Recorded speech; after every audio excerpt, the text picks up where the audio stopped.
اس کے اندر ہی یہ رکھا ہے کہ انسان نے ایک جگہ رکنا نہیں ہے، اوپر بھی جا سکتا ہے، اور انسان اگر اوپر جائے تو انسانیت سے اوپر جا کر ملکوتیت تک پہنچ جاتا ہے، فرشتہ بن جاتا ہے، ملک بن جاتا ہے، بلکہ مسجود بن جاتا ہے ملائکہ کا اگر اوپر کی طرف جائے، اور اگر گرے تو یہ وحشی بن جاتا ہے۔ اور رسول اللہ صلی اللہ علیہ وآلہ وسلم نے اپنی امت کو بار بار اس خطرے کی نشاندہی کی ہے کہ مجھے ڈر ہے، ان اخوف ما اخاف علی امتی، یہ اس مضمون کی احادیث ہیں، شیعہ سنی دونوں کتابوں کے اندر ہیں۔ رسول اللہ فرما رہے تھے کہ مجھے اپنی امت کے بارے میں بہت خوف ہے، مجھے ڈر ہے اپنی امت کے بارے میں۔ اور وہ ڈر کس چیز کا ہے؟ وہ ڈر یہ ہے کہ یہ دنیا پرست ہو جائیں گے، یہ مفاد پرست ہو جائیں گے، اور شہرت پسند ہو جائیں گے، اور اقتدار پسند ہو جائیں گے، اور یہ دنیا پرستی ان کو گرا دے گی، نیچے پست ہو جائیں گے۔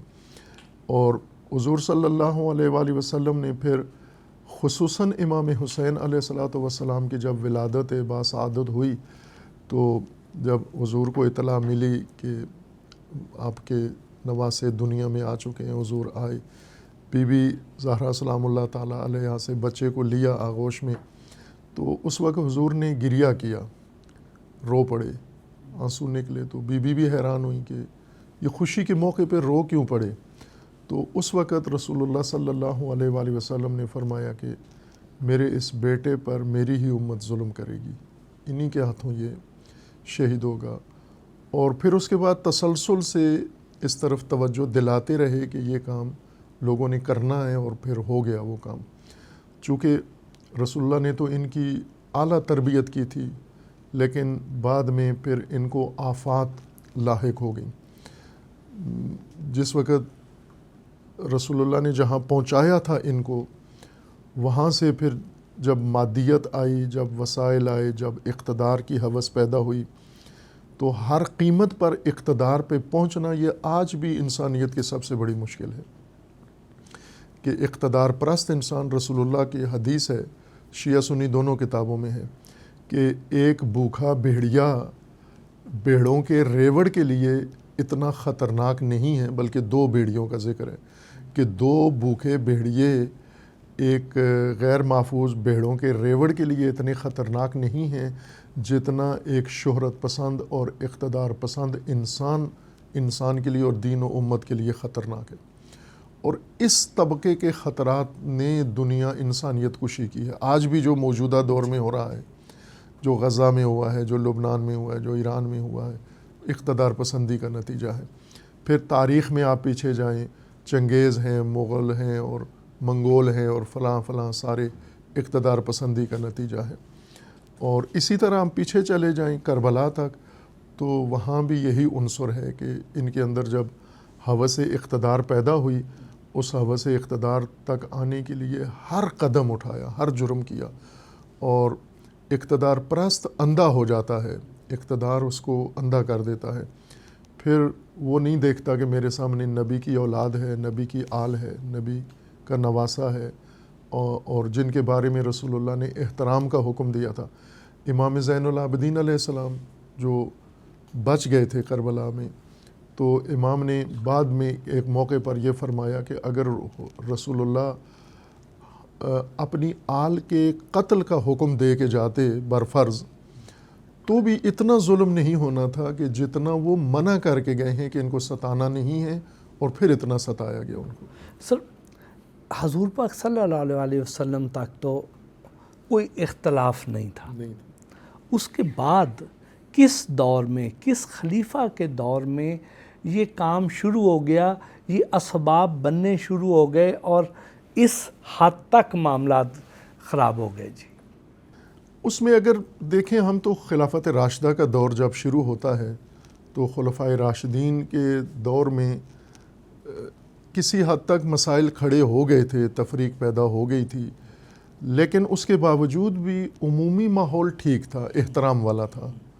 اس مسئلے کے اختلاف یا تنازع کے باوجود بھی جو خلافت کے باب میں پیش آیا، لیکن احترام، حرمتیں باقی رہیں، حرمت شکنی نہیں ہوئی، احترام چلتا رہا آگے۔ یہ مسئلہ شروع ہوا خلیفہ سوم کے دور سے، کہ وہ جب اقتدار میں آئے تو انہوں نے ایک سابقہ جو 2 خلفاء تھے ان کی پالیسیوں میں تبدیلی کی انہوں نے، اور اس تبدیلی کے نتیجے میں بنو امیہ زیادہ آ گئے حکومتی نظام میں، مختلف پوسٹوں پر آ گئے، مختلف علاقوں میں چلے گئے.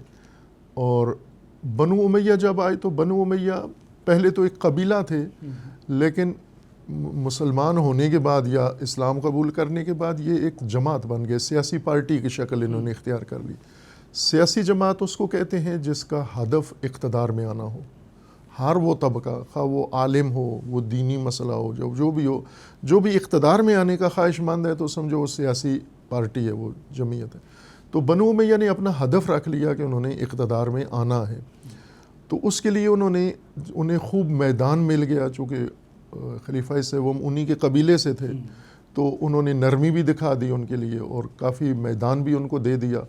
تو انہوں نے خلیفہ سوم نے جو میدان بنو امیہ کے لیے بنایا تھا تو انہوں نے سب سے پہلے خلیفہ سوم کو ہی شکار کیا، ہدف بنایا، اور ان کے لیے حالات ایسے پیدا کیے کہ ان کے خلاف ایک شورش کروا دی. اور چونکہ جب لوگوں پہ دباؤ ڈالا خلیفہ کے نام پر، لوگوں کے اوپر ظلم و ستم کیا خلیفہ کے نام پر، تو لوگوں کو خلیفہ سے پھر چڑ ہو گئی.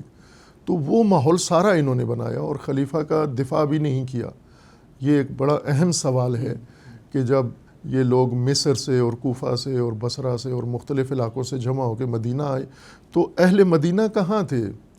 خود بنو امیہ کہاں تھے اس وقت؟ یہ کہتے رہے کہ شام سے ایک فوج آ رہی ہے خلیفہ کے دفاع کے لیے، لیکن وہ نہیں آئی، وہ نہ بھیجی گئی. تو یہ انہوں نے خود ایک باقاعدہ پلان کے ساتھ یہ کام کیا. خلیفہ کو شہید کر کے پھر انہوں نے اس کو، شام میں اس وقت کون حکمران تھا؟ معاویہ. وہ پہلے سے خلیفہ دوم کے زمانے سے ہی وہ شام کی حکمرانی پر فائز تھے. پہلے ان کے بھائی تھے اور پھر ان کے بھائی کے بعد وہ بنے، اور وہ پہلے سے ہی شام کے اوپر ان کی حکومت قائم تھی خلیفہ دوم کے زمانے سے، پھر خلیفہ سوم کے زمانے میں. تو وہ مضبوط جڑیں تھیں ان کی وہاں پر، اور انہوں نے وہاں پلاننگ ہی ایسی کی ہوئی تھی کہ ہم نے صرف شام میں نہیں رہنا بلکہ مرکزی حکومت بھی، خصوصاً جو وسعت ملی خلیفہ دوم کے زمانے میں، فتوحات ہوئیں، بڑے بڑے ملک روم اور ایران جیسے اور مصر و یمن جیسے سارے علاقے مفتوح ہوئے تو ایک بڑی قلم رو بن گئی. تو ان کا ارادہ یہ تھا کہ ایک صوبے کی یا ایک ریاست علیحدہ وہ حکومت کافی نہیں ہے، ہمیں مرکزی حکومت چاہیے. تو مرکزی حکومت کے لیے انہوں نے یہ تدبیر کی اور اس میں پہلا نشانہ خلیفہ سوم کو بنایا. اور خلیفہ سوم نے ان کے لیے سہولتیں فراہم کی، خلیفہ سوم نے ان کو میدان دیا، لیکن انہوں نے ان پر بھی رحم نہیں کھایا. بجائے اس کے کہ ان کا یہ شکریہ ادا کرتے یا ان کا تحفظ کرتے، ان کا دفاع کرتے، ان کے لیے مسائل کھڑے کیے. اتنے 40 دن تک ان کا محاصرہ رہا، اور یہ کئی دفعہ ہوا، ریپیٹ ہوتا رہا. ایک دفعہ آئے، مذاکرات ہوئے، واپس چلے گئے، جب واپس گئے پھر حالات اسی طرح کے بنے، پھر واپس آئے، پھر واپس چلے گئے، پھر اور ان کو واپس بھیجنے میں امیر المومنین علی علیہ السلام کا بنیادی کردار تھا کہ وہ خلیفہ کی طرف سے نمائندے بن کے مذاکرات کرتے اور انہیں وعدے وعید دیتے کہ آپ کے مسائل حل ہو جائیں گے. تیسری دفعہ جو شخصیت خلیفہ کے دفتر میں، یعنی وزیر اعظم اس زمانے کے تھے، وہ مروان، اصل ساری پلاننگ ان کی تھی اور وہ خلیفہ کے لیے یہ سارے حالات بنا رہے تھے. جو لوگ آتے باہر سے معترضین، ان کے ساتھ ان خلیفہ کچھ اور کہتے ان کو اور یہ مروان کچھ اور تدبیر رکھتا. تو انہوں نے باہر کے، وہ تاریخ میں لکھا ہوا ہے اور یہ تاریخ اہل سنت نے زیادہ بہتر وضاحت سے بیان کیا، جس کا خلاصہ مولانا مودودی رحمۃ اللہ علیہ نے خلافت و ملوکیت میں ان حالات کا ایک تجزیہ کر کے پیش کر دیا ہے کہ کون ذمہ دار تھا اس کا. باہر کیف یہ اس زمانے میں یہ مسئلہ شروع ہوا، بنو امیہ کی اقتدار پسندی یا اقتدار کی ہوس نے یہ سارا بحران کھڑا کیا. پھر اس کے بعد خلیفہ چہارم کے طور پر علی علیہ السلام کی حکومت قائم ہوئی، اور جو ہی حکومت قائم ہوئی ان کے خلاف بغاوتیں، جنگ جمل ہو گئی، پھر اس کے بعد جنگ صفین ہوئی، جنگ نہروان ہوئی، اور الجھا دیا گیا مختلف علاقوں اور مختلف افراد کو، ایک تنازع کھڑا کر دیا گیا، اندرونی تنازع کھڑا کر دیا گیا. اور پھر یہی سلسلہ جب گیا تو آخر کار امیر المومنین کی شہادت جب ہو گئی علی علیہ السلام کی، تو امام حسن علیہ السلام، تو ظاہر ہے وہ صورتحال جیسی حالات امیر المومنین کے زمانے میں تھے، 3 بڑی جنگیں خون ریز ہو چکی تھیں اور ان جنگوں نے جو کمزوری پیدا کر دی تھی، تو امام حسن علیہ السلام 6 ماہ فقط اقتدار میں رہے اور حکومت چلائی، اور اس کے بعد بنو امیہ کے حوالے کر دی۔ وہ جو حضرت علی علیہ السلام کی جو حکومت تھی وہ مدینہ کی بجائے کوفہ میں کیوں گئی جی؟ بھلے اچھا سوال ہے۔ اس وجہ سے کہ مدینہ کا جو ماحول تھا وہ علی علیہ السلام کے حق میں زیادہ نہیں تھا، چونکہ بہت سارے مدینہ کے اکابرین نے علی علیہ السلام کی بیعت نہیں کی تھی۔ یعنی جو حضور پاک صلی اللہ علیہ وسلم نے جن کو اپنی اہل بیت کا حصہ بتایا، نفس اپنا کہا کہ میرے نفس ہیں، ٹھیک، اور وہ علم کا دروازہ تھے، اور اللہ پاک نے بڑا ان پہ لطف و کرم کیا ہوا تھا۔ پھر حضور پاک کی سب سے پیاری بیٹی جو ہے وہ ان کی شادی ان کے ساتھ ہوئی تھی، اس کے باوجود حضرت علی پہ لوگوں نے اعتماد نہیں کیا، ان پہ وہ جو ان کی بیعت نہیں کی۔ اس کی وجہ یہ تھی نا کہ آپ مثلا جنگ جمل کا دیکھیں تو زیادہ تر جنگ جمل کے جو محرک لوگ تھے وہ مدینہ سے ہی اکابرین تعلق رکھتے تھے، اور بڑی شخصیات تھیں جیسے ام المومنین ہیں حضرت عائشہ، یہ امیر المومنین کے حق میں نہیں تھیں، خلاف تھیں۔ پھر باقی صحابہ بڑے بڑے نام وہ امیر المومنین کے حق میں نہیں تھی۔ اس کی وجہ کیا تھی؟ وہی خلیفہ سوم کے قتل کا جو بہانہ بنو امیہ نے مسئلہ اٹھایا کہ یہ علی علیہ السلام نے یہ قتل کروایا، نعوذ باللہ، جبکہ امیر المومنین اس سے اعلان لا تعلقی کرتے تھے کہ میں تو ان کو بچانے کی کوششیں کر رہا تھا۔ نہج البلاغہ میں امیر المومنین کے خطبات ہیں، لیکن انہوں نے یہ فضا بنا دی تھی اور اس طرح مسئلہ الجھا دیا تھا، لوگوں کے ذہنوں میں کنفیوژن پیدا کر دی تھی بنو امیہ نے پروپیگنڈے کے ذریعے سے۔ تو ایک یہ فضا، یعنی جنگ جمل جو تھی وہ ساری حجاز سے ہی اٹھائی گئی، مکہ اور مدینہ سے، اس کے اگرچہ لڑی گئی عراق میں بصرہ میں، لیکن تیاری اس کی حجاز میں ہوئی تھی۔ تو حجاز کا ماحول آپ یہیں سے دیکھ لیں کیسا تھا۔ تو اس وقت تو امیر المومنین کوفہ میں نہیں گئے تھے، اس وقت مدینہ میں امیر المومنین کا دارالخلافہ تھا، لیکن جب حجاز کی فضا اس طرح سے بنی، دوسری طرف سے کوفہ ایسی جگہ تھی کہ جہاں پر چونکہ ایک چھونی تھی، فوجی چھونی تھی، اور اس فوجی چھونی کے ذریعے سے شام میں چونکہ امیر المومنین کے خلاف بغاوت کی بنیادی جڑیں شام میں تھیں، تو شام کے مدینہ شام سے بہت دور ہے، کوفہ قریب ہے شام سے۔ کوفہ کے بعد 1-2 صوبے آتے ہیں بیچ میں، انبار ہے اور ایک آدھ اور ہے، اور پھر اس کے بعد شام کا علاقہ شروع ہو جاتا ہے۔ جیسے آج ہیں جو سرحدیں آج ہیں عراق اور شام کی، اس وقت بھی یہی سرحدیں تھیں۔ تو اب ظاہر ہے کہ جب اندرونی طور پر ایک بغاوت ہوتی ہے جنگ جمل کے نام سے جو حجاز سے اٹھتی ہے، یہ دوسری اس سے زیادہ طاقتور جو بغاوت ہوتی ہے وہ شام سے اٹھتی ہے۔ تو شام کی بغاوت زیادہ امیر المومنین کے لیے چیلنج تھی۔ نہروان کے جو خوارج تھے اور جمل والے، ان کو امیر المومنین نے کوئی مشکل زیادہ پیش نہیں آئی ان کو سرکوب کرنے میں اور اس بغاوت کو ختم کرنے میں، آسانی سے کنٹرول کر لیا۔ لیکن شام کی جو تھی صورتحال وہ مختلف تھی، تو چونکہ انہوں نے کئی سالوں کی تیاری تھی پہلے سے، اور اس تیاری میں انہوں نے مضبوط اپنا فوجی نظام عسکری اور تیار کیا ہوا تھا، لہٰذا کوفہ سے بیٹھ کر آسان تھا شام کا مقابلہ کرنا بجائے مدینہ میں بیٹھ کر۔ ایک تو مدینہ کی مجموعی فضا حق میں نہیں تھی، دوسرا نزدیک بھی نہیں تھا جغرافیائی طور پر، سوق الجیشی لحاظ سے کوفہ شام کے مقابلے کے لیے زیادہ مناسب تھا، اور تیسری چیز یہ کہ کوفہ ایک فوجی چھونی تھی، اصل میں کینٹ تھا وہ، اور اس میں جتنے لوگ آباد تھے، ویسے تو اور بھی آگے آباد ہو گئے، لیکن بنیادی طور پر خلیفہ دوم نے کوفہ شہر تعمیر کروایا تھا چھونی کے طور پر، اور اس وقت سے یہاں فوجی ہی تھے، سپاہی ہی تھے، سپاہ اسلام کا یہ مرکز تھا۔ تو یہ بھی ایک اس کا ترجیح تھی جس وجہ سے امیر المومنین کوفہ منتقل ہوئے، اور پھر کوفہ سے ہی رہ کے شام کا مقابلہ کیا۔ تو یہ وہ وجوہات تھیں جس وجہ سے مدینہ سے علی علیہ السلام کوفہ منتقل ہوئے۔ اور اس کے بعد پھر آگے کیسے ہوا؟ اس کے بعد ظاہر ہے کہ اب اقتدار بنو امیہ کو جب ملا امام حسن علیہ السلام سے لے کے، تو انہوں نے پھر اپنا جو کمی کسری تھی وہ ساری دور کی، یعنی بہت ہی ایک مضبوط ریاست، ہارڈ اسٹیٹ بنائی انہوں نے، اور اس میں انہوں نے اہل البیت علیہ السلام کو حزب مخالف، اپوزیشن کا درجہ دے کر اور یہ طے کر لیا کہ ان کا صفایا کرنا ہے، یہ نہ رہیں، باقی زندہ ہی نہ رہیں، چونکہ اس خاندان کا کوئی بھی بندہ ہوا تو وہ کسی وقت بھی ہمیں چیلنج کر سکتا ہے، وہ کسی وقت، انہیں تو معلوم تھا نا کہ حقدار تو یہ ہیں اور خاندان بھی ایسا ہے، رسول اللہ سے بھی نسبت ہے، تو انہوں نے مکمل پلاننگ کے ساتھ یہ کیا کہ اہل البیت کا خاتمہ کرنا ہے۔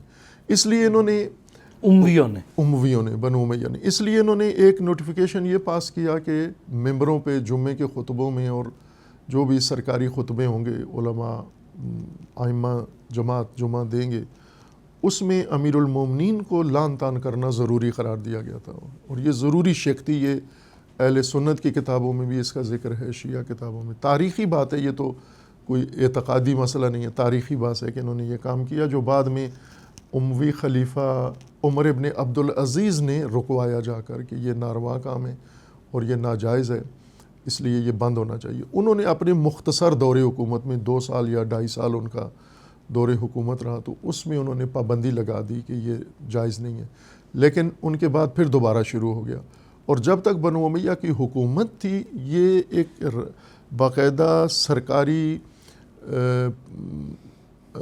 آرڈیننس تھا کہ اس پر عمل کرنے اور نہ کرنے والے کو وہ امامت سے ہٹا دیتے تھے، یا جو گول مول کرتا تھا مسئلہ۔ تو یہ ایک نمونہ ہے اس بات کا کہ بنو امیہ نے اہل البیت کے ساتھ کیا رویہ اختیار کیا، چونکہ انہیں اقتدار میں خطرہ اگر تھا تو وہ فقط اہل البیت سے ہوتا تھا، چونکہ یہ خاندان ہے رسول اللہ کا اور لوگ کسی وقت بھی ان کے حق میں چلے جائیں گے، اور اس لیے ان کی یہ پوری کوشش تھی کہ اہل البیت کو بالکل ختم کر دیا جائے۔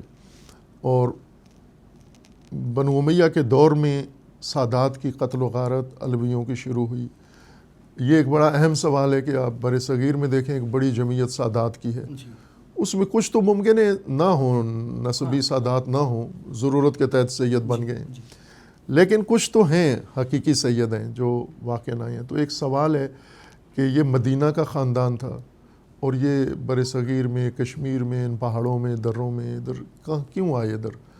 تو یہ عباسی دور کے ظلم و ستم سے بچنے کے لیے آئے اور اموی دور کے ظلم و ستم سے بچنے کے لیے آئے، اور آ کر انہوں نے، جیسا کہ ابھی پاکستان میں ایک بات ہے، میڈیا پہ بھی ہے کہ محمد بن قاسم کیوں آئے تھے، تو ایک نظریہ یہ ہے جس کو اہل سنت محققین اسکالرز نے بھی بیان کیا ہے کہ وہ اہل البیت کے تعاقب میں آئے تھے، چونکہ حجاج ابن یوسف کا بھانجا تھا محمد بن قاسم، تو حجاج ابن یوسف کا تو ایک ہی ڈیوٹی تھی کہ سادات ختم کرنے ہیں، اہل البیت علوی ختم کرنے ہیں، تو وہ ڈھونڈتا تھا، سراغ لگاتا تھا، جاسوس بھیجتا تھا، جہاں جہاں اس کو خبر ملتی تھی کہ یہاں پر سادات ہیں، کسی جگہ اپنی شناخت بدل کے رہ رہے ہیں، تو وہ جاسوسوں کے ذریعے انہیں ڈھونڈ لیتا تھا، انعام دیتا تھا اس پر بھاری، اور جب اسے پتہ چلا کہ ہماری قلمرو سے باہر چلے گئے ہیں، ہندوستان میں مثلا جا کے آباد ہو گئے ہیں، تو اس نے یہاں بھیجے، پیچھے اپنا بھانجا بھیجا کہ سادات کو یا وہیں پہ ختم کر دیں یا اسیر کر کے واپس لے آئیں۔ تو یہ ایک حقیقت ہے تاریخ کی کہ بنو امیہ نے اہل البیت کو، آل رسول کو شروع سے ہی ٹارگٹ کر دیا تھا، چونکہ وہ انہیں اپنے لیے خطرہ سمجھتے تھے، اس لیے انہوں نے یہ ماحول بنا کے، جب انہیں حکومت ملی تو بہت انہوں نے اہل البیت کے لیے بہت تنگ کر دی فضا مکمل طور پر۔ ائمہ اطہار علیہ السلام جو شیعہ اعتقاد کے مطابق اوصیاء رسول اللہ ہیں، وصی رسول ہیں، خلیفہ و جانشین ہیں، ان کو پابند کر دیا، ان کو جکڑ دیا، لوگوں کو جو ان کے پاس آنا جانا تھا کنٹرول کر لیا، اور ان کے اوپر تشدد شروع کر دیا، چونکہ انہیں اپنا اقتدار چاہیے تھا، اور اقتدار بھی ہمیشہ کے لیے۔ بنو امیہ یہ نہیں سوچ رہے تھے کہ 100 سال ہمارا اقتدار چلے، وہ تو کہتے تھے قیامت تک اب اقتدار ہمارا ہے، اور انہوں نے تیاریاں اس طرح کی ہوئی تھی۔ یہ تو پھر بعد میں حالات تبدیل ہوئے اور لوگوں کو بنو امیہ کے ستم کے نیچے جو کیا عام افراد کے اوپر، اس کے اوپر اعتراض شروع ہوا. پھر بنو عباس نے موقع سے فائدہ اٹھایا اور بنو امیہ کی حکومت ختم ہو گئی، اور وہ ظلم و جبر جو بنو امیہ کر رہے تھے اب بنو عباس نے شروع کر دیا. تو یہ ایک بڑی تلخ داستان ہے کہ کربلا کا جو میدان بنا یا زمینہ بنا، جس وجہ سے یہ آل رسول پر ظلم کی یہ جنگ شروع کی گئی، یہ پہلے سے اس کے لیے گراؤنڈ بنا لیا گیا تھا کہ ہم نے یہ کام کرنا ہے. لہٰذا اس اقتدار کو مضبوط کرنے کے لیے جب یزید کی جانشینی کا اعلان کیا گیا، خلیفہ اموی دنیا سے چلا گیا، تو اس کی جگہ یزید کو بٹھا دیا گیا. اب ظاہر ہے کہ اس کو لوگوں نے نہیں ماننا تھا. جو بھی ایک باضمیر انسان تھا اس نے یزید کی حکومت خلافت قبول نہیں کی.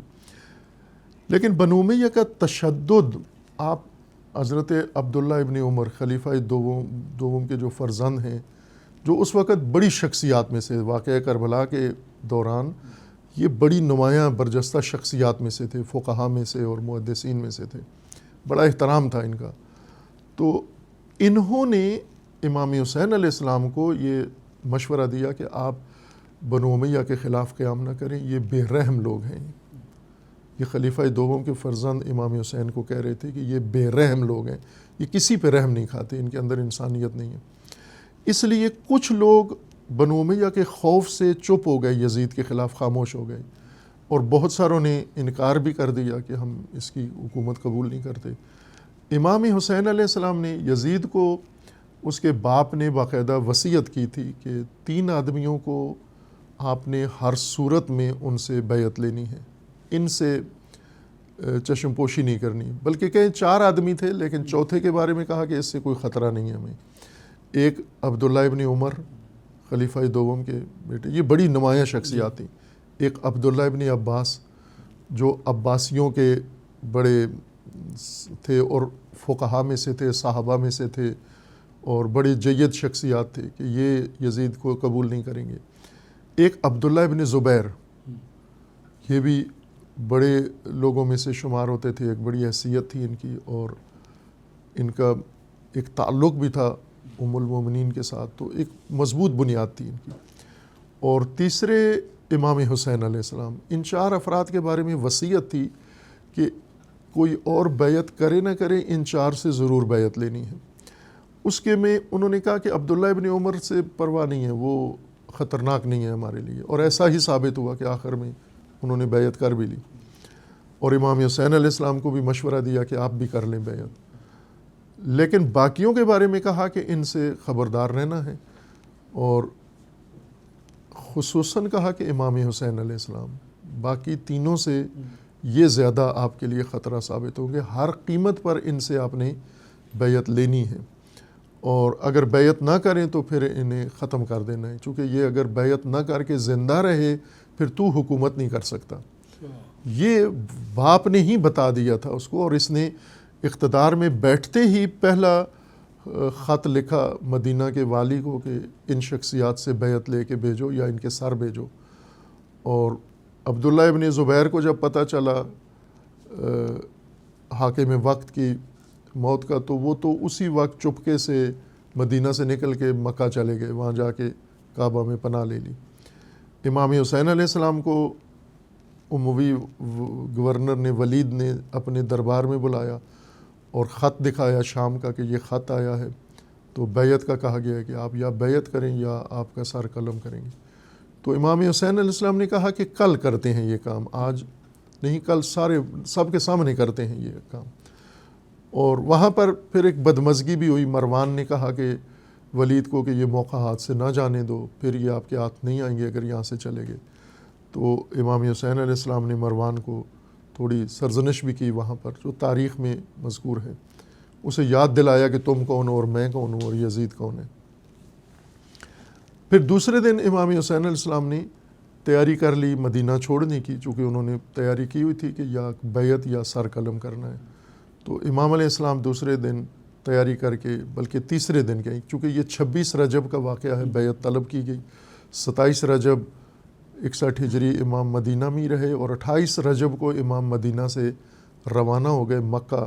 3 شعبان کو مکہ پہنچے، اور پھر 4 مہینے مکہ میں ہی قیام کیا امام نے، اور اس دوران انہوں نے پہلے مدینہ میں امام کو شہید کرنے کی کوشش کی، جو امام نے ناکام بنا دی ان کی یہ کوشش۔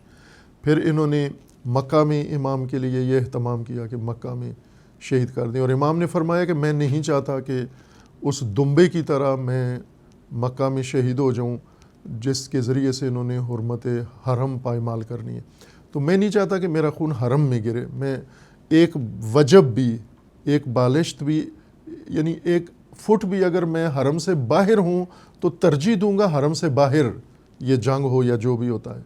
تو امام نے حرم چھوڑ دیا 8 ذی الحجہ 60 ہجری کو، اور کوفہ سے چونکہ خطوط آئے تھے اور کوفہ کے خطوط کے جواب میں امام روانہ ہوئے، لیکن بعد میں پھر کوفیوں کے اوپر بھی حالات سخت ہو گئے، وہ ہٹ گئے، بے وفائی کر دی، عہد چھوڑ دیا، تو امام کربلا چلے گئے۔ تو انہوں نے پورا اہتمام کیا ہوا تھا کہ امام حسین علیہ السلام اگر بیعت نہیں کرتے تو دوسری صورت فقط یہ کہ امام کا سر پیش کیا جائے، یزید کو پیش کیا جائے، کیونکہ یزید کی 2 چیزیں مطالبہ تھی، یا بیعت یا سر۔ بیعت تو لے نہیں سکتے تھے یہ، تو سر کے لیے انہوں نے پھر پلاننگ کی، اور وہ کربلا میں ایسا ہی کیا، سر کاٹ کے یزید کو بھیج دیا انہوں نے۔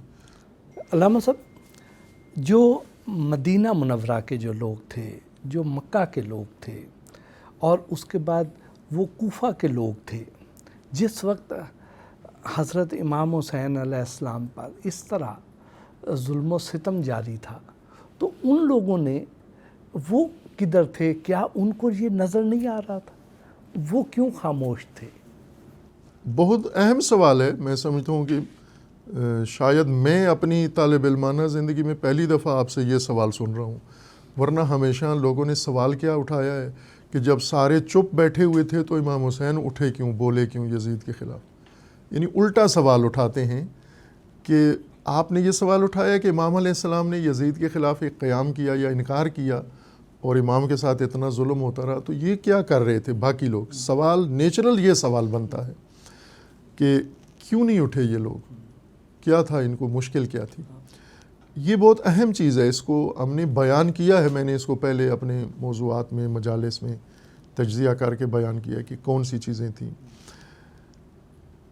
اس میں متعدد عوامل، متعدد محرکات تھے کہ یہ مکہ مدینہ کے، حجاز کے لوگ، ایک تو حجاز کے لوگ خلیفہ سوم کے قتل سے ہی جو فضا بنی تھی، تو یہ اس وقت سے کنفیوز ہو چکے تھے یہ لوگ سارے تقریباً، ایک تو یہ تھا۔ اور اسی زمانے میں یہ ایک جدائی بھی ہوئی تھی کہ علی کے شیعہ اور عثمان کے شیعہ، یہ اصطلاح وہیں سے شروع ہوئی تھی۔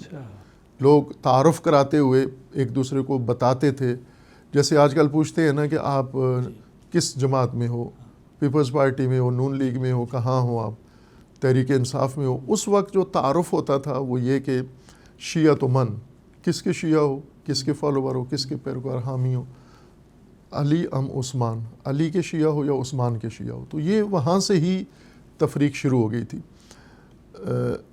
اور حجاز کی فضا، چونکہ حجاز کی جو مؤثر شخصیات تھیں وہ اہل البیت سے ہم آہنگ نہیں تھیں، علی علیہ السلام سے، پھر امام حسن علیہ السلام سے، اور پھر امام حسین علیہ السلام سے بھی، لہٰذا حجاز کی فضا اسی وقت سے اہل البیت کے حق میں نہیں تھی، خلیفہ سوم کے دور سے، جس وجہ سے میں نے پہلے بھی عرض کیا کہ امیر المومنین کو دارالخلافہ ہی تبدیل کرنا پڑا۔ ان شخصیات میں سے جنہوں نے حجاز میں زیادہ اپنا نفوذ بڑھا لیا تھا امام حسین علیہ السلام کے، وہ عبداللہ ابن زبیر ہیں، چونکہ یہ باقیوں کی نسبت زیادہ ٹیلنٹ تھا ان کے اندر، سیاسی حس زیادہ قوی تھی ان کی، اور متحرک بھی تھے، فعال بھی تھے بہت، اور انہوں نے کوشش کر کے فضا اپنے حق میں ایک حد تک بنا لی تھی، اور اہل البیت کے لیے کوئی اس میں نہیں تھا۔ لہٰذا امام حسین علیہ السلام نے جب بیعت کا انکار کیا تو مدینہ میں جو بنو ہاشم تھے، بنو ہاشم کے جتنے سرکردہ لوگ تھے، جیسے بنو عباس ہیں یا دیگر، جو بنو ہاشم ایک بڑا قبیلہ تھا اور ان کی بہت ساری شاخیں تھیں، تو امام حسین علیہ السلام نے خصوصیت کے ساتھ ان کو کہا کہ آپ میرا ساتھ دو، لیکن وہ بھی اسی فضا کی وجہ سے ان میں سے اکثریت تیار نہیں ہوئے امام کا ساتھ نہیں دیا، اور امام نے ایک بہت ہی اہم تاریخی دستاویز لکھ کے ان کو دے کے رائے کہ بنو ہاشم کے نام، امام حسین کی جانب سے بنو ہاشم کے نام، اور ایک سطر کا خط ہے وہ کہ جو ہمارے ساتھ آئے گا وہ مارا جائے گا، شہید ہو جائے گا، اور جو ہمارے ساتھ نہیں آئے گا وہ زندگی میں چین سے نہیں جی سکے گا، اس کو عزت نہیں ملے گی، رسوا ہوگا۔ یہ 2 لفظوں کا خط، 2 سطروں کا خط لکھ کے امام نے بنو ہاشم کو دیا، اور پھر امام روانہ ہو گئے مکہ آئے۔ مکہ بھی ظاہر ہے اس وقت عبداللہ ابن زبیر خود مکہ میں تھے، اور مکہ کی فضا بھی ان کے حق میں تھی، انہوں نے اپنے ساتھ بنائی تھی۔ مکہ جب امام حسین علیہ السلام گئے تو تاریخ میں ہے، ابن عاصم کوفی کی کتاب ہے، اس میں انہوں نے فرات کوفی، اور اس میں انہوں نے لکھا ہے کہ امام حسین علیہ السلام جب 28 رجب کو مدینہ سے روانہ ہوئے مکہ کی جانب، تو 82 افراد تھے امام کے ساتھ، اپنا خاندان اور بچے اور خواتین ملا کے آل رسول، اس وقت تو آل رسول ہی تھے سارے، 1-2 خدام بھی تھے اس میں، لیکن باقی آل رسول تھے، تو یہ 82 افراد تھے کل۔ پھر امام 4 مہینے مکہ میں رہے، قیام فرمایا، حج کا سیزن آ گیا، اور 8 ذی الحجہ کو حج شروع ہوتا ہے، 8 ذی الحجہ تک امام حج اس سرزمین پر رہے، دعوت دیتے رہے حاجیوں کو، مختلف سرکردہ لوگوں کو، صحابہ، اولاد صحابہ، تابعین کو، لیکن کوئی کامیابی نہیں ہوئی، اور کوئی ایک بندہ بھی امام کے ساتھ نہیں ملا۔ اور اسی راوی نے یہ لکھا ہے تاریخ نے کہ وہی 82 افراد مکہ سے لے کر امام کوفہ کی طرف روانہ ہوئے، 82 افراد جو مدینہ سے آئے تھے 4 مہینے۔ یعنی یہ فضا تھی مکہ کی، جو کنفیوز لوگ تھے اور زیادہ تر امام کو روکنے والے تھے، امام کے اپنے قریبی لوگ بھی تھے، وہ بھی امام کو روکنے والے تھے، امام کا ساتھ دینے والے نہیں تھے۔ تو یہ مکہ کی حالت تھی۔ دوسری طرف سے کوفہ بھرپور طریقے سے امام کا ساتھ دینے کے لیے تیار ہو گیا، انہوں نے خطوط لکھے، 18,000 خط لکھے انہوں نے، 18,000 افراد کے دستخطوں سے خطوط آئے، یعنی خطوط کی تعداد مثلا 100 تھی، لیکن جو افراد اس کے اندر لسٹیں تھیں وہ مجموعی ملا کر 18,000 تھے۔ پھر امام نے انہی خطوط کے بعد اپنے سفیر حضرت مسلم ابن عقیل کو بھیجا، انہوں نے تصدیق کی کہ یہ 18,000 مسلح بیعت کر چکے ہیں آپ کے لیے، اور تیار ہیں آپ کے لیے، مرنے کے لیے تیار ہیں، جان دینے کے لیے تیار ہیں، جس پر امام علیہ السلام نے تیاری کی کوفہ جانے کے لیے۔ تو کوفہ بھرپور فیور میں تھا، تیار تھا، اور حجاز بالکل امام علیہ السلام کے لیے ساتھ دینے کے لیے تیار نہیں تھا۔ اور یہ اس کے پیچھے محرکات تھے، جو خلیفہ کے زمانے میں جو مسئلہ شروع ہوا تھا، اس نے علی علیہ السلام اور خاندان علی سے حجاز والوں کو دور کر دیا تھا، اور کوئی فیور نہیں دے رہے تھے اس وقت، نہ زبانی کلامی نہ عملی طور پر، امام کو تنہا چھوڑ دیا۔ اور جب یہ کوفہ میں پھر اچانک وہ سارے اپنے وعدے سے پھر کیسے گئے، کہ کہاں پہ حضرت مسلم بن عقیل کو شہید کیا گیا، ان کے 2 چھوٹے چھوٹے معصوم بچوں کو اتنی اذیتیں دے کر شہید کیا گیا، کہاں وہ گئے وہ 18,000 لوگ؟ کوفہ میں زیادہ شہادتیں کی انہوں نے، کربلا سے پہلے ہی انہوں نے بہت سارے شہداء وہاں پر کر دیے تھے، حضرت مسلم بن عقیل، ہانی ابن عروہ، قیس ابن مصہر سیداوی جو امام کے سفراء میں سے تھے، اور اس طرح چند اور، یہ انہوں نے کربلا سے پہلے ہی بڑی بے دردی کے ساتھ مار دیے تھے۔ کوفہ کا ماجرا یہ ہے کہ کوفہ میں مختلف لوگ تھے، ایک تو آبادی مختلف لوگوں پر مشتمل تھی، جن میں سے ایک طبقہ امیر المومنین کے چاہنے والوں کا تھا، یعنی شیعہ جس کو کہہ لیں آپ۔ ان شیعہ کی مشکل یہ تھی کہ چونکہ قبائلی نظام تھا اس وقت، تو یہ قبائل میں بٹے ہوئے تھے، اور یوں نہیں تھا کہ یہ امام حسین کے فرمان کو ماننے والے تھے، یہ اپنے قبیلے کے سردار کی وجہ سے امام حسین کے ساتھ تھے۔ چونکہ جیسے آج پارٹی سسٹم ہے، تو پارٹی سسٹم میں جو پارٹی چیئرمین ہے، جو پارٹی سربراہ ہے، اس نے جو فیصلہ کرنا ہے سب نے اس کے ساتھ جانا ہے۔ مثلا آج کون سی پارٹی اسٹیبلشمنٹ کے ساتھ ہے، کون مخالف ہے، تو یہ پارٹی سربراہ کی ثوابدید ہے۔ پارٹی کے نیچے لوگوں کو کہنا ہے کہ ہم بھی اسٹیبلشمنٹ سے اچھے تعلقات رکھیں، لیکن سربراہ کہتے ہیں نہیں رکھنے۔ تو یہ اس وقت کی صورتحال تھی، یہ قبائل تھے، اور قبائل کے سردار اپنی ثوابدید پر فیصلہ کرتے تھے کہ کس کے ساتھ رہنا ہے اور کس کے ساتھ نہیں رہنا. اس کی بنیاد دین مذہب یا وہ نہیں تھا. البتہ کچھ لوگ مستثنا تھے جو عقیدت کی وجہ سے دین مذہب کی وجہ سے سٹینڈ لیتے تھے یا موقف رکھتے تھے، لیکن زیادہ تر جو ماحول تھا وہ قبائلی نظام تھا. اس قبائلی نظام میں جو کوفی جنہوں نے امام حسین کا ساتھ دینے کی ٹھانی کہ ہم نے امام کے ساتھ کھڑے ہونا ہے، ہم نے شامیوں کے ساتھ نہیں جانا یا ہم نے لا تعلق بھی نہیں رہنا، یہ ان کے قبائل کے رہنماؤں کی فیصلہ تھا. لیکن بعد میں ان کے اندر یہ ہوا کہ اگر ہم مثلا ابھی بنو امیہ کے خلاف کھڑے ہوتے ہیں تو آپس میں جو قبائلی چپکلش تھی یا لیڈرز کا آپس میں اختلاف تھا، سب سے بڑا سبب کوفیوں کے ٹوٹنے کا یہ بنا کہ ان میں دو بڑے رہنما تھے، چھوٹے چھوٹے قبائل مل کے ایک بڑا قبیلہ بنا ہوا تھا.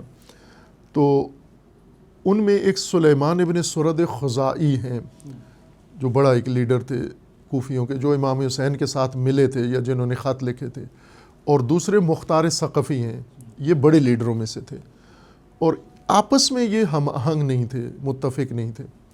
لہٰذا جہاں پر ان کا یہ ہوتا تھا کہ سلیمان ابن سرد کی کوئی رائے ہوتی تھی تو مختار اس کی مخالفت کر دیتے، مختار اگر کوئی ڈیسیجن لیتے تو سلیمان اس کی مخالفت کر دیتے، اور یہ باعث بنا.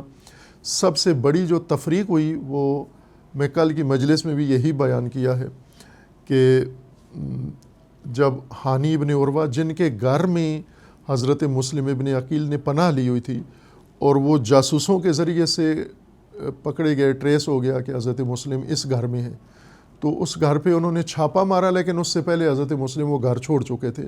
تو انہوں نے گھر کے میزبان کو، ہانی ابن عروہ کو اسیر کر کے لے گئے دارالامارہ میں، عبید اللہ ابن زیاد، اور وہاں ان پر تشدد کیا، بہت شدید تشدد کیا، اور حضرت مسلم وہاں سے کسی دوسری جگہ منتقل ہو چکے تھے. حضرت مسلم کو اندازہ تھا کہ یہ حضرت ہانی کو شہید کر دیں گے، تشدد کریں گے، لہٰذا انہوں نے ان 18,000 کو پیغام بھیجا کہ ابھی وقت ہے، ہم سارے اکٹھے ہوتے ہیں، اکٹھے ہو کے دارالامارہ پہ جاتے ہیں اور حملہ کر کے ہانی کو بھی آزاد کرا لیتے ہیں اور عبید اللہ کو بھی یہاں سے یا نکال دیتے ہیں یا ختم کر دیتے ہیں. تو یہ اچھی تدبیر تھی اگر ہو جاتی. یہ لوگ آ گئے دارالامارہ کے باہر اکٹھے ہوئے. دارالامارہ کے اندر فقط سٹاف تھا دارالامارہ کا، باقی پبلک نہیں تھی، فوج نہیں تھی، پولیس نہیں تھی، کچھ بھی نہیں تھا، صرف اندر دارالامارہ کے بنو امیہ کا اپنا سٹاف تھا. 100 لوگ ہوں گے، 200 لوگ ہوں گے، بس اتنی اندر ہوں گے، لیکن باہر 18,000 مسلح لوگ تھے. انہوں نے جب باہر آ کے کھڑے ہوئے تو سلیمان ابن سرد نے یہ کہا کہ ہم مسلم ابن عقیل کے فیصلے پر، حکم پر جنگ نہیں کرتے، ہمیں ڈائریکٹ امام حسین علیہ السلام حکم دے، چونکہ امام وہ ہیں، یہ امام نہیں ہے، تو ہمارے پاس کوئی ثبوت نہیں ہے کہ امام یہ کام پسند کرتے ہیں، نہیں کرتے، لہٰذا ہم نہیں کرتے. تو وہ تاریخ کے مطابق کم از کم 12,000 افراد کو، ان 18,000 میں سے 12,000 کو لے کے الگ ہو گئے وہ اسی موقع پر. اور باقی جو تھے کچھ مختار کے حامی تھے، انہوں نے بھی اسی طرح کا ایک جواز پیش کیا اور اپنے ساتھیوں کو لے کر چلے گئے. اور زور کے وقت کہتے ہیں کہ یہ شروع ہوا، لوگ جمع ہوئے دارالامارہ کے باہر، اور عصر کے وقت سارے منتشر ہو گئے وہاں سے ان وجوہات سے. پھر کچھ ایسے تھے جن کو عبید اللہ نے دھمکایا، خصوصاً خواتین کو، وہ خواتین آئیں، باقی ماندہ مردوں کو لے کے چلی گئیں. اور تاریخ میں آپ نے سنا پڑا ہوگا کہ حضرت مسلم جب عصر ہو گئی، بالکل تنہا ہو گئے، چند افراد مٹھی بھر رہ گئے، تو حضرت نے مغرب کی اذان ہوئی تو مغرب کی نماز کے لیے مسجد کوفہ میں چلے گئے. دارالامارہ کے ساتھ جڑی ہوئی تھی مسجد کوفہ. مسجد کوفہ میں گئے تو امام نے، حضرت مسلم نے اقتداء کی، امامت کی، تو چند افراد پیچھے، 5-10 افراد تھے. تو روایت میں ہے کہ جب امام نے مغرب کا سلام پڑھا، نماز سے فارغ ہوئے، تو کوئی بھی ایک بندہ بھی نہیں تھا کوفیوں میں سے، اور بالکل تنہا ہو گئے. اور پھر اسی رات کسی خاتون کے گھر میں جا کر پناہ لی، اور وہاں سے پھر جاسوسوں کے ذریعے ان کو ٹریس کر لیا گیا اور بھیج کے، اور پھر شہید کر دیا گیا، بے دردی کے ساتھ شہید کر دیا. تو کوفہ جو پہلے ساتھ ملا تھا، سب سے بڑی جو کوفہ کی کمزوری تھی وہ قبائلی لیڈرشپ تھی، جن میں اتفاق نہیں تھا، جن میں اقتدار تھا. مثلا یہ کہ اگر کوفہ میں کامیاب ہو جاتے ہیں تو مختار کی یہ رائے تھی کہ یہ تو کریڈٹ تو سارا سلیمان لے لے گا. سلیمان کے اندر یہ خوف تھا کہ اگر کامیاب ہو جاتے ہیں تو کریڈٹ تو مختار لے لے گا. تو یہ آپس کی جو رقابت تھی ان کی، انہوں نے کوفیوں کو خراب کیا اور پھر ہٹ گئے پیچھے، اور پھر بعد میں بہت پچھتائے. 3 سال بعد کربلا کے واقعہ کے 3 سال بعد توبہ کی انہوں نے، تائبین کا لشکر بنا اور پھر انہوں نے جنگ کی اور سارے مارے گئے. 4000 تقریباً کوفی تائبین مارے گئے، لیکن اس موت کا کوئی فائدہ نہیں ہوا، نہ انہیں ملا، نہ دین کو ملا، نہ امام کو فائدہ ملا، چونکہ بے وقت اور بے موسم، جب وقت تھا تو نہیں کھڑے ہوئے امام کے ساتھ. جب یہ شہادت امام عالی مقام ہو گئی، اس کے بعد یہ قافلہ جو ہے یہ یزید ملعون کے دربار میں ان کو لے کے جایا جاتا ہے، اور وہاں کیسے لے کے جاتے ہیں، وہاں کہاں پہنچے ہیں، وہاں کیا بات ہوئی ہے، اس کے بعد کتنا عرصہ ان کی اسیری رہی، کب آزاد ہوئے، اور پھر یہ آگے اس کے بعد یزید کا کیا انجام ہوا؟ یہ کربلا سے بھی زیادہ دردناک ہے. کربلا کے بعد کا اہل البیت کی اسارت، اور پھر اس کے بعد انہیں بازاروں میں لے کے جانا، درباروں میں لے کے جانا، اور قیدی کی حیثیت سے، یہ بہت دردناک ہے. امام سید ساجدین حضرت زین العابدین علیہ الصلوۃ والسلام بہت گریا کرتے تھے کربلا کے بعد امام زین العابدین علیہ السلام. تو لوگ پوچھتے تھے کہ یہ گریا کربلا کے لیے، اپنے بابا کے لیے، حضرت علی اکبر کے لیے، دیگر شہداء کے لیے، تو وہ فرماتے تھے نہیں، یہ اس کے لیے نہیں ہے، یہ گریا ہے شام کے دربار میں جو کچھ ہمارے ساتھ ہوا، کوفہ کے دربار میں جو کچھ ہمارے ساتھ ہوا، وہ بہت دردناک تھا. وہ امام سید ساجدین علیہ السلام بیمار بھی تھے، اسیر بھی تھے، تو اس سفر کے دوران ہی بڑی شدت تھی امام پر، یہ کہ اب اہل البیت، یہ محترم ترین خاندان روئے زمین پر، یہ اب بیبیاں اسیر اور ننگے سر بازاروں سے جائیں گی، اجنبی، نامحرم، سارے دیکھ رہے ہیں، تماشائی اکٹھے کرتے تھے اور اعلان کرتے تھے کہ باغی آ رہے ہیں، باغیوں کا خاندان آ رہا ہے. تو لوگوں کو جمع کرتے تھے مسخرہ اڑانے کے لیے، تمسخر کے لیے، یا نمک پاشی، زخموں پہ نمک ڈالنے کے لیے، اور یہ کام وہ لوگ کرتے تھے سارے. تو یہ بہت کربناک منظر تھا. پھر شام میں جانا، شام میں دربار کے باہر جا کر کئی پہروں بٹھایا گیا اہل البیت کو یزید کے دربار کے باہر. وہ دربار آج بھی قائم ہے، مسجد دمشق کے نام سے، مسجد اموی کے نام سے، بنو امیہ کی مسجد آج بھی قائم ہے، اسی کے اندر دربار تھا. تو اس کے باہر اہل البیت کو اسی اسارت کی حالت میں کئی پہر بٹھایا گیا. پھر دربار سجایا گیا، دربار میں گئے تو وہ مست تھے، وہ لوگ شراب پی رہے تھے خوشیوں میں، ایک جس طرح پارٹی ہوتی ہے، فنکشن ہوتا ہے، جشن کا ایک سما تھا عیش و نوش کے ساتھ، اور اس میں پھر اہل البیت کو حاضر کیا گیا. تو وہ جو مناظر وہاں پیش آئے ہیں، جو واقعات، وہ بہت دردناک تھے. امام سجاد علیہ السلام جیسی صبور شخصیت بھی وہ تحمل نہیں کر سکی ان واقعات کو. تو وہ تو بہت ہی ظالمانہ کام کیا انہوں نے. پھر آگے روایات میں اختلاف ہے کہ کتنی عرصہ رہے. زیادہ روایات میں ہے کہ کچھ دن دمشق میں اسیر رہے، لیکن پھر اس کے بعد انہوں نے دیکھا کہ اب اس عمل سے عوام ان کے خلاف ہو رہے ہیں، یزید کے خلاف ہو رہے ہیں، تو انہوں نے آزاد کر دیا. کچھ میں ہے کہ چہلم تک، یعنی 40 دن تک رکھا گیا، کچھ میں سال کا بھی ذکر ہے، لیکن زیادہ معتبر یہی ہے کہ یا چہلم سے کچھ پہلے اہل البیت علیہ السلام کو آزاد کر دیا گیا اور انہیں اجازت دی گئی کہ آپ واپس مدینہ چلے جائیں، اور اہل البیت واپس مدینہ آ گئے. اور مدینہ آنا خود ایک بڑا امتحان تھا اہل البیت کے لیے، چونکہ جب مدینہ سے نکلے تھے جس حالت میں، وہ اور تھی، اب جب مدینہ لوٹے ہیں تو وہ حالت اور ہے. بی بی ام کلثوم کا مرثیہ بہت دردناک ہے، جگر پارا ہو جاتا ہے اس سے. وہ جب مدینہ شہر سے تھوڑے فاصلے پہ پہنچیں اور بتایا گیا کہ مدینہ قریب آ گیا ہے، تو بی بی نے مدینہ کو یہ خطاب کیا کہ مدینہ تجدنا، میرے دادا کے مدینہ شہر، ہم لوٹ آئے.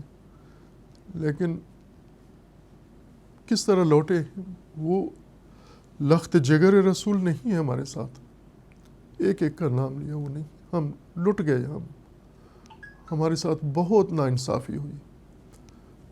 رسول اللہ کو خطاب کیا، اے جد ہم واپس آ گئے، لیکن جس حالت میں آئے ہیں وہ بیان نہیں کر سکتے. ایک اور روایت میں ہے کہ بی بی زینب سلام اللہ تعالیٰ علیہ جب واپس مدینہ میں آئیں، اپنے نانا کے روضے پر پہنچیں تو لوگ بھی ساتھ تھے. تو بی بی نے لوگوں سے کہا کہ تھوڑی دیر کے لیے چلے جاؤ یہاں سے، مجھے اکیلا اپنے جد کے روضے پہ تھوڑی دیر اکیلا بیٹھنے دو. تو لوگ چلے گئے، صرف اہل البیت کے افراد کچھ رہ گئے. تو وہاں پر بی بی فرماتی ہیں کہ جدنا اپنے نانا رسول اللہ کو خطاب کر کے کہ میں بتا نہیں سکتی ہوں کہ ہمارے ساتھ کیا ہوا ہے. اور وہاں ایک جملہ بی بی نے کہا کہ اگر شرم و حیا مانے نہ ہوتی میں اپنی پشت دکھا سکتی، نانا تازیانوں سے سیاہ ہو چکی ہے، کربلا سے شام تک تازیانے مارتے رہے ہمیں. اب یہ ظلم تھا جو کربلا میں جو ہوا وہ دردناک تھا، لیکن جو کربلا کے بعد ہوا وہ زیادہ دردناک تھا، وہ بہت افسوسناک تھا. اس کو انسان نہ بیان کر سکتا ہے نہ سن سکتا ہے جو کچھ بنو امیہ نے اور ان ظالموں نے کیا ہے. اور یزید ملعون کا کیا بنا پھر؟ یزید اقتدار میں رہا کچھ عرصہ تک، تو اس کو اپنی فتح مناتا رہا، جشن مناتا رہا، پارٹیاں کرتا رہا، علاقائی اپنے گورنرز کو مبارکباد دیتا رہا، وہ اس کو مبارکباد دیتے رہے. کچھ عرصہ تو اس مستی میں اس نے گزارا، لیکن یہ مستی بہت جلدی ہی ختم ہو گئی اس کی. اور خصوصاً جب یہ خبر ہر طرف پھیل گئی اور لوگوں کو اطلاع ملی تو وہی لوگ جو پہلے چپ تھے، خاموش تھے، لا تعلق تھے، اب ملامت شروع کر دی انہوں نے یزید کی. تو اسے احساس ہو گیا کہ اب اس کے لیے کوئی کور کرنا ہوگا، اس کو کسی طریقے سے کوئی پوشش دینی ہے اس ظلم و جنایت کو. تو پھر مختلف لوگوں کا سہارا لیا، علماء کا سہارا لیا، مفتیوں کا سہارا لیا کہ اس کو کسی طرح کور کرو. تو انہوں نے کی، ابھی کتابوں میں موجود ہیں یہ ساری کوششیں. جیسے آج بھی میڈیا میں آپ سنتے ہوں گے کہ یزید کا دفاع شروع کر دیتے ہیں، وہ اس کو پتہ نہیں تھا، وہ ذمہ دار نہیں تھا، اس طرح کی باتیں انہوں نے کروانا شروع کر دیں. لیکن جلدی ہی اس کو احساس ہو گیا، اور پھر خصوصاً مدینہ میں، حجاز میں یہ بات شروع ہو گئی کہ یزید نے جو کچھ امام حسین علیہ السلام کے ساتھ کیا ہے تو یہ کیسا تھا. چونکہ حجاز والے نہیں تھے، امام کے ساتھ نہیں تھے، لیکن اس واقعہ کے بعد پھر ان کی توجہ آئی تو انہوں نے ایک نمائندہ وفد بھیجا، دمشق جا کر دیکھو کہ جو کچھ یزید کے بارے میں مشہور ہوا ہے تو آیا یہ ٹھیک ہے یا غلط ہے. تو مدینے کا وفد گیا، چاند ایک اس کے اندر معتبر شخصیات تھیں جن کے نام تاریخ کے اندر ہیں. تو انہوں نے واپس آ کے بتایا کہ جو کچھ آپ نے سنا ہے وہ تو 100واں حصہ بھی نہیں ہے، جو ہم دیکھ کر آئے ہیں وہ تو بہت ہی دردناک اور افسوسناک ہے. اور ان کی جب گزارش اہل حجاز وفد کی پہنچی تو پھر اہل حجاز جاگے. اس کے بعد انہوں نے بیعت کا انکار کیا، والی یزید کو مدینہ سے اخراج کیا، اور واقعہ حرہ جس کو کہتے ہیں کہ باقاعدہ مدینہ کو قلمرو بنو امیہ سے آزاد کرا لیا. اور عبداللہ ابن زبیر بھی چونکہ ایک تحریک چلائے ہوئے تھے ان کے خلاف، تو ان کے بھی حامی وہاں موجود تھے. تو مجموعی طور پر ان سب نے مدینہ میں ایک طرح کی یزید کے خلاف بغاوت کر کے اور مدینہ شہر سے اس کے حاکم کو نکال دیا. اور یہ بات پھر جب یزید کو پتہ چلی تو اس نے فوج بھیجی دمشق سے، اور اس فوج نے آ کر پھر مدینہ کو بہت برے طریقے سے کچلا، بہت برے طریقے سے کچلا. یعنی جو مدینہ پہ پھر ظلم ہوا وہ کربلا سے بہت زیادہ تھا. چونکہ کربلا میں ظلم ہوا، ستم ہوا، جانی نقصان ہوا، اسارت تھی، ساری تھی، لیکن مدینہ میں جو انہوں نے کیا کہ 3 دن کے لیے یزید نے اور اس کی فوج نے، جو اس کا کمانڈر تھا، اس نے 3 دن شامی فوجیوں کے لیے مدینہ کو مباح قرار دیا کہ ہر چیز جائز ہے. عورتیں تمہارے لیے مباح ہیں، اموال تمہارے لیے مباح ہیں، ان کی چادر چار دیواری سب مباح ہے تمہارے لیے. اور انہوں نے پھر کیا 3 دن یہ کام. اور یہ تاریخوں میں ذکر ہوا ہے کہ کتنی تباہی انہوں نے مچائی. تو مدینہ کی بے حرمتی اس طرح سے کر دی, گھر بڑے بڑے لوگوں کے مسمار کر دی, آگ لگا دی. پھر اس کے بعد انہوں نے مکہ کا رخ کیا اور مکہ کے اوپر چڑھائی کی. عبداللہ ابن زبیر وہاں پر تھے, تو پہلے حملے میں ہی انہوں نے کعبہ پر پتھر برسائے اور کعبہ ویران کیا.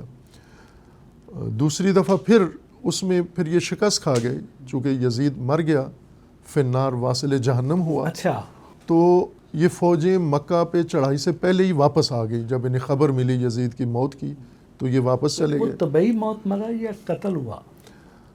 اب اس بارے میں کوئی اس طرح موثق قتل کی تو نہیں ہے داستان کے قتل ہوا. میرے خیال میں وہ جو اس کی اپنا لائف سٹائل تھا, جو عیش و نوش والا تھا, وہ مرا ہے, خود مرا ہے وہ. لیکن تاریخی اقوال ہیں, ہر قسم کا احتمال دیا گیا ہے, لیکن کوئی مستند قول اس طرح سے ثابت شدہ نہیں ہے. تو وہ جب مر گیا تو اس کے بعد پھر اس کا بیٹا معاویہ ثانی اچھا اقتدار پہ بٹھایا گیا.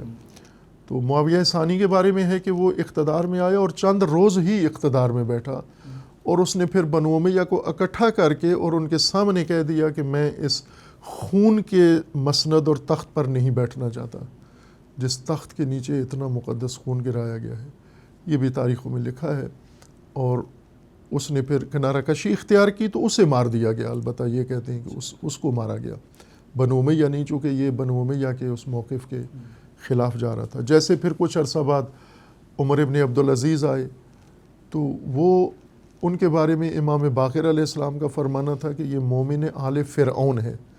جس طرح حضرت موسیٰ کے واقعہ میں ہے سورہ یاسین میں کہ ایک شخص تھا جو اکثر مدینہ سے آیا موسیٰ علیہ السلام کی مدد کے لیے. وہ بنی اسرائیلی نہیں تھا, وہ آل فرعون میں سے تھا, لیکن دل سے موسیٰ کے ساتھ تھا, تو اس کو مومن آل فرعون کہا جاتا ہے. یعنی تعلق آل فرعون سے ہے لیکن مومن تھا. تو عمر ابن عبدالعزیز تھے جن کے اہل البیت کے ساتھ ہمدردیاں بہت واضح تھیں, اور انہوں نے ہی لان تان بند کروائی امیر المومنین پر. اس وقت تک جاری تھی باقاعدہ ممبروں پر, انہوں نے آ کر یہ بدتمیزی بند کروائی, گستاخی, بے حرمتی. اور پھر اس کے بعد انہوں نے اور بھی اس طرح کے بہت سارے اقدامات کیے. تو غالباً 2 یا 2.5 سال ان کی حکومت چلی اور ان کو بھی مار دیا گیا, قتل کیا گیا ان کو. عمر بن عبدالعزیز کو مارا گیا, چونکہ انہوں نے دیکھا کہ یہ تو بنو امیہ کا سارا حاصل کردہ جو کچھ تھا ہم نے ظلم و جنایت کر کے یہ تو سارا ختم کر رہے ہیں اس کو. وہ بہت ہی رحم دل اور بہت ہی, یعنی پہلے ان کے بارے میں ایک اقتدار سے پہلے ایک دور تک بہت ہی عیاش شہزادے کے طور پہ تھا وہ, لیکن اقتدار میں آنے کے بعد بالکل اس کی دنیا بدل گئی.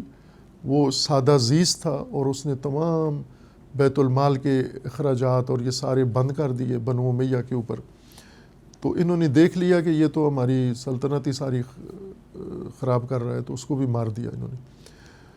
اور پھر اس کے بعد ظاہر ان کے 2 خاندان تھے, ایک آل ابی سفیان تھے جن سے یزید ہے, اور پھر آل مروان ہیں, یہ کزن ہیں آپس میں, ابو سفیان اور مروان, یا حکم جو اب مروان کا باپ ہے, تو حکم بن وائل, یہ کزن ہے آپس میں, چچا زاد ہیں. ان کے درمیان آپس میں اقتدار میں بھی رساکشی رہتی تھی, لیکن باقیوں کے مقابلے میں یہ ایک ہو جاتے تھے بنو امیہ. اور کچھ عرصہ تک یزید اور اس کے بیٹے تک حکومت ان کے پاس رہی, آل ابی سفیان کے پاس, اور پھر اس کے بعد مروانیوں کے اندر منتقل ہو گئی. پھر اس کے بعد رد و بدل ہوتا رہا. 100 سال لگ بھگ مجموعی طور پر انہوں نے حکومت کی, اور پھر 100 سال بعد ان کی حکومت کا خاتمہ ہو گیا.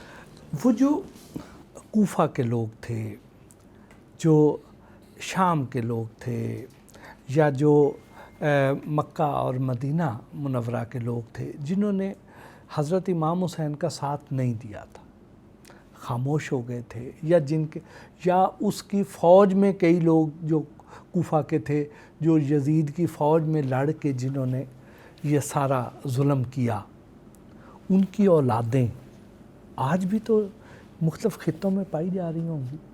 بالکل ہیں.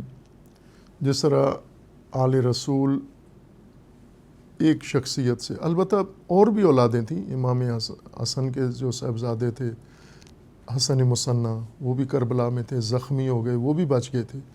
امام حسین علیہ السلام کے سارے بچے شہید ہو گئے, صرف ایک بچے امام زین العابدین علیہ السلام, علی اوسط ان کا نام تھا. 3 بچے تھے تینوں, ایک علی اصغر تھے سب سے چھوٹے, اس کے بعد علی اوسط تھے اور علی اکبر تھے. حضرت علی اصغر کے تو وہ گلے میں تیر جو 6 ماہ کے جن کا کہا جاتا ہے وہ تھے. بچ گئے تھے وہ نہیں, وہ شہید ہو گئے. علی اوسط امام زین العابدین بچ گئے تھے. علی اکبر جو تھے سب سے بڑے وہ شہید ہو گئے. سب سے چھوٹے بھی شہید ہو گئے. جو درمیان والے تھے وہ بیمار تھے وہاں کربلا میں, تو وہ اللہ کی تدبیر سے اس بیماری کی وجہ سے وہ جنگ میں شریک نہیں تھے, خیمے میں ہی تھے, اور انہی اسیر کر کے پھر اسرا کے ساتھ لے جایا گیا. تو اب ظاہر ہے کہ ایک فرزند امام حسین کے بچے ہیں اور ان سے اتنی نسل پھیلی ہے, اولاد پھیلی ہے ایک شخصیت سے, تو دشمن تو ہزاروں کی تعداد میں تھے. تو ان کی اولاد تو نہیں کہہ سکتے کہ وہ نسبندی تو نہیں ہوئی, وہ پھیلے ہیں اور موجود ہیں اور آج موجود ہیں. اور آج آپ کو نظر آ رہے ہیں وہ جو اولاد بنو امیہ ہیں, جو اولاد ہیں کوفیوں کی, جو اولاد ہیں شامیوں کی, جو اولاد ہیں حجازیوں کی, وہ موجود ہیں. البتہ کچھ لوگ ایسے ہیں جو اپنے آبا اجداد کے نقش قدم پر چلے ہیں, لیکن سارے نہیں چلے. جیسے عمر ابن عبدالعزیز بنو امیہ میں سے تھے لیکن اپنے آبا و اجداد کے نقش قدم پہ نہیں چلے. اسی طرح باقی طبقات میں بھی ہوا ہے یہ کام.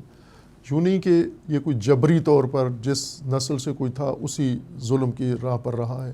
کچھ لوگ تبدیل بھی ہوئے ہیں اور ان کے اندر موقف بدلا بھی ہے, لیکن یہ بات مسلم ہے کہ ان کی بھی اولاد تھی, اور چونکہ وہ بظاہر نام نہاد مسلمان تھے تو یہ مسلمان ہی چلے آ رہے تھے, اور ان کی نسلوں سے آگے جو بڑھتے رہے لوگ پھر انہی کے افکار, ان کے طریقہ کار, ان کے نقش قدم پر چلتے رہے. اور اسی سے تاریخ اسلام افسوسناک بنی ہے کہ یہ نسلیں رہی ہیں اور آج تک ہیں جنہوں نے تاریخ اسلام کو یہ رنگ دیا ہے. ورنہ آج کچھ اور ہونی تھی تاریخ اسلام. آج اللہ کا جیسے وعدہ تھا کہ غلبہ اسلام کا ہوگا زمین کے اوپر, لیکن مسلمان مغلوب ہیں, آج ذلیل ہیں اور محکوم ہیں. تو یہ نسلوں کا ہی کرتا درتا ہے, سارا کیا درا ہے. سر آپ کے پاس کوئی ایسی تحقیق ہے کہ وہ جو ان کی اولادیں تھیں, وہ جو قبائل تھے, وہ آج بھی عرب دنیا میں مختلف ممالک میں پائے جاتے ہیں؟ جی. تو کچھ آئیڈیا ہے کہ کس قبیلے کی کون سی شاخ آج کس ملک میں موجود ہے؟ باقاعدہ اب میری تو تحقیق نہیں ہے لیکن باقی محققین کی ہے. کتابیں بھی اس بات پر چھپی ہوئی ہیں کہ, اور میں نے کچھ دیکھا ہے سرسری سا, نیٹ کے اوپر بھی موجود ہیں یہ کہ ان قبائل مثلا بنو امیہ کہاں کہاں آباد ہیں, کس نام سے ہیں آج. جی بتائیں نا. اور ظاہر ہے کہ شام ان کا تو ایک بڑا مضبوط اڈا تھا, شام میں ہیں, حجاز میں بھی موجود ہیں ان کے بنو امیہ کے باقیات جو ہیں. اور جس طرح بنو ہاشم منتشر ہو کے پھیل گئے ہیں ساری دنیا میں, آج آپ کو بنو ہاشم ملتے ہیں, تو بنو امیہ بھی اس طرح مختلف علاقوں میں گئے ہیں مختلف اغراض سے. بنو ہاشم البتہ خصوصاً علوی بنو ہاشم, فاطمی بنو ہاشم, یہ تو ظلم و ستم کی وجہ سے گئے ہیں ادھر ادھر, لیکن باقی جو قبائل ہیں وہ اپنی سیاسی یا تجارتی مقاصد کے لیے گئے ہیں. لیکن یہ موجود ہیں اور ان کا باقاعدہ جغرافیائی کتاب موجود ہے, اطلس کے نام سے ہے, شاید ہمارے پاس بھی ہے یہ کتاب.